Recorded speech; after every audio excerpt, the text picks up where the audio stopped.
तुझा आहे तुझ्या भाषी बरोबर जागा चुकला हा लगेच दाखवून दे. ऐकलं ना तरच ते कमी होणार. आणि तू जे प्रश्न घातला ना तुझं देणेकरी नाही. तुला पहिला सांगते तुझं देणेकरी नाही. हे प्रश्न घाल ते प्रश्न घाल. आणि ठीक आहे वाढदिवसाला बोलवलं आणि म्हणून मी गेले पण दिलेला बुवा काढूचा नसता. त्याच्या पुढे आता समजला पुढल्या समज येणार नाही. विषय संपलो ना. आता खाल्लेला सांग त्याचा देत आहे तुका. विषय संपलो. अरे तर बोलत जायचं बोलून गेलं ना. लोक हसावे म्हणून बोलले पण म्हणता 3:30 वाजेपर्यंत खाई देतो. घुसळवर माहित नाही तुला काढताय आम्हाला चांगलाच काढा. बुवा एक प्रश्न सुंदर विचारला. आई वडिलांमध्ये श्रेष्ठ कोण? आई वडिलांमध्ये श्रेष्ठ तसं आपण बोलू शकत नाही. मातेच्या स्थानामध्ये निर्माण होण्यासाठी मातेच्या स्थानामध्ये निर्माण होण्यासाठी मातेला रक्ताचे शरीरातले रक्ताचे 2 थेंब भरता लागतात. त्यावेळी मातेच्या स्थानामध्ये दुधाचा 1 थेंब निर्माण होतो आणि प्रत्यक्ष आपण त्या रक्ताचं अमृत करून 2.5 वर्ष पियत असतो नाही का. सायन्स खूप पुढे गेलाय. सायन्स खूप पुढे गेलाय पण अजून त्या सायन्सला पण समजलं नाही की मातेच्या स्थानामध्ये दुधाचा थेंब कुठे निर्माण होतो. आपण लहान असतो ना लहान असतो माझ्या आई आणि माझ्या बाबा माझ्या आई आणि माझ्या बाबा. पण लग्न झालं तर आपल्याला फरक काय कसं काय होतं हेच काय मला समजत नाही. माका वाटतं ते लग्न फेकून तांदूळ वाटतं ना शुभमंगल सावधान एखाद्या मेंदवाच्या पाठच्या खोंडक्यात बसतात ते आपल्याला फरक होता. आमचे परमित्र अमित कदम यांच्यावर 101 रुपये पारितोषिक. धन्यवाद.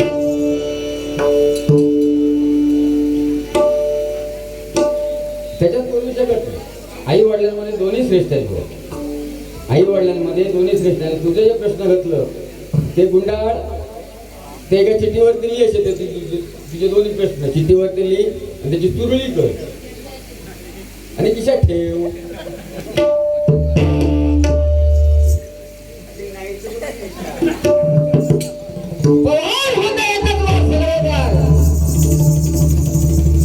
वाटोळा गेला त्या पवार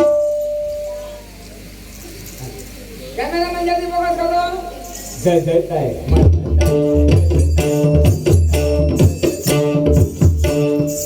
तू कशा कळत ह्याच्यावरती तू वाढव ना. जो तो येतो तो ह्याच्यावरती म्हणतात ह्याच्यावरती. अरे किती जाऊक लागले घळूक लागले किती घळूक लागले. गेल्या महिन्यात बायकोन जवळजवळ पुडवाचा टोप घेतला केसावरती गेलेल्या केसावरती पुडवाचा टोप घेतला ना घरी.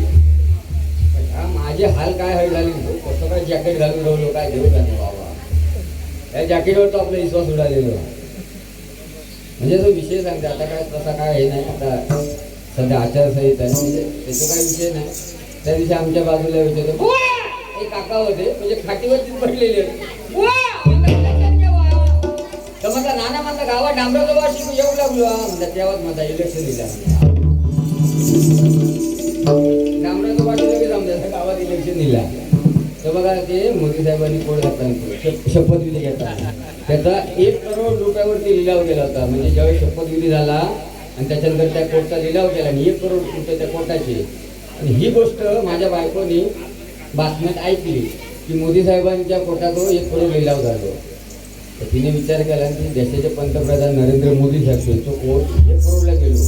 अजून म्हणता नवरो बुवा का म्हणता माझ्या नवऱ्या म्हणता बाबाने लग्नात म्हणता सफारी दिलेली आहे बघूया म्हणता लिलाव करून किती जातात. तिने महिनोभर सफारी बाहेर काढून ठेवला. सफारी बाहेर काढून खेळ्यात लावून ठेवला. मी म्हटला लग्न बिग्न असा तिकडे कोणाच तरी म्हणून सफारी काढलेली आहे. 1 महिन्याच्या नंतर दुपारी भांडेवाले नेली 2 वाजताना आणि बोंब वाटली कपडे घेणार आणि भांडी घेणार असं म्हटल्याबरोबर माझ्या बायकोनी सफारी बाहेर आणला आणि विचारला मोदी साहेबांच्या कोर्टात लिहिलं 1 करोडाला गेलो होतो. माझं नवरं म्हणता बुवा लग्नातली सफारी म्हणजे काय द्यायची म्हणता घेऊन ये बघूया. त्या भांड्यावरने काय द्यायचं बिन ढाकण्याचं जर्मनचं टोप त्याच्यावर आपलं विश्वासच उडालं पोटावर.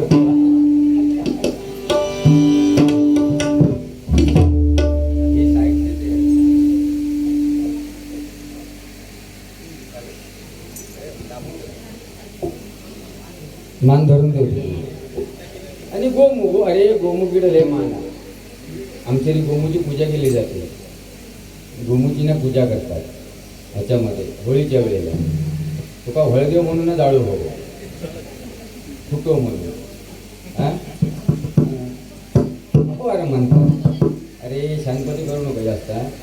राहू ना आडवं सगळे प्रश्न घाल ना काय ते मोठा गातात ग्रंथच घेऊन ये ना. अरे रावणाला पण असाच अभिमान झाला होता, अहंकार झाला होता. प्रभू रामचंद्राला अहंकार झाला, रावणाला अहंकार झाला, छत्रपती शिवाजी महाराजांना अहंकार झाला होता. पण हे यांचे अहंकार माहिती पडल्याच्या नंतर देवाने दाखवून दिले. पण रावणाला अहंकार झाला तो मरेपर्यंत रावण अहंकार सोडला नाही. जर रावण अहंकार नाही करताना तर आज रावणाची या महाराष्ट्रामध्ये पूजा केली असती, लोकांनी पूजा केली असती. असंच झालं. त्या शंकर पार्वती एकदा होत्यावरती बसली होती आणि त्या वाटेने रावण चालला होता. रावण चालला शेव.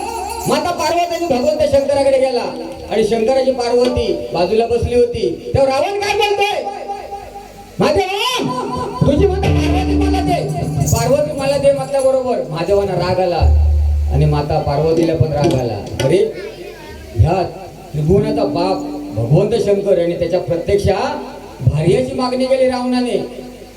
हा राग त्याने मनात ठेवला आणि ज्यावेळी भगवंत शंकराने रामायणामध्ये जेव्हा प्रभू रामचंद्रांचं रामायण चालू झालं, प्रभू रामचंद्राने विष्णूचा अवतार भगवंत रामाचा अवतार घेतला. त्यावेळी प्रत्यक्ष महादेवाने हनुमंताचा अवतार घेतला आणि प्रभू रामचंद्राची सेवा करायला लागली. आणि लंकेत ज्यावेळी लंकेश शोधासाठी चालले होते, सीतेच्या शोधासाठी चालले होते, तेव्हा मारुतीराय निघाले आणि मारुतीराय निघाले तेव्हा मारुतीराय विचारताय माते मी सीते शोधायला चाललो आहे. त्यावेळी सीता पार्वती काय म्हणते, महाराज तुम्ही चाललात ना, मी पण येते. पण त्यावेळी महादेव काय बोलतात की मी म्हणता सीतेच्या शोधायला चालले, तुला कुठे नेऊन कसे नेणार. समजा तुम्ही म्हणता काय करा, मला शक्तीच्या रूपामध्ये घेऊन चाला. आणि प्रत्यक्षात ही मारुतीरायाची शक्ती आहे, ती माता पार्वती आहे.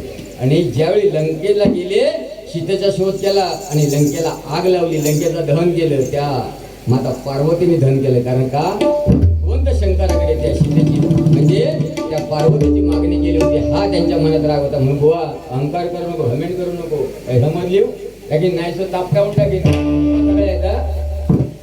मोठा प्रश्न घालणार, प्रश्न विचारणार. अरे शक्तिमान कोण होता,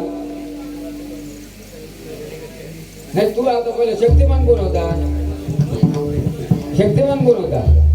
मी स्वतः म्हणजे तुला सार्वजनिक प्रश्न विचारते, शक्तिमान कोण होता. भाऊ बाई कोण होता शक्तिमान.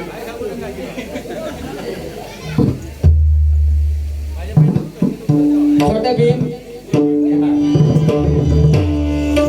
बडबड हो शिस्ती भजन कर, नाही तर तुका ना बिन पाय लावल्याच्या वैवडी पडली. हा ठीक आहे मग घेतोय.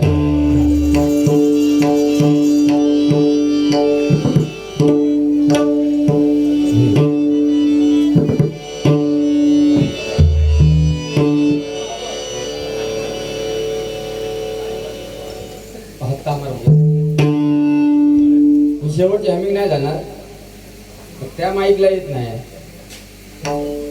हा मग तो द्या माईक, तो माईक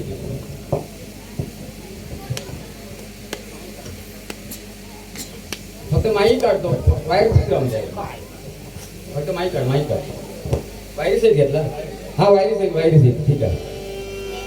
आणि तो दुसरा तो बंद करून ठेवा.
रे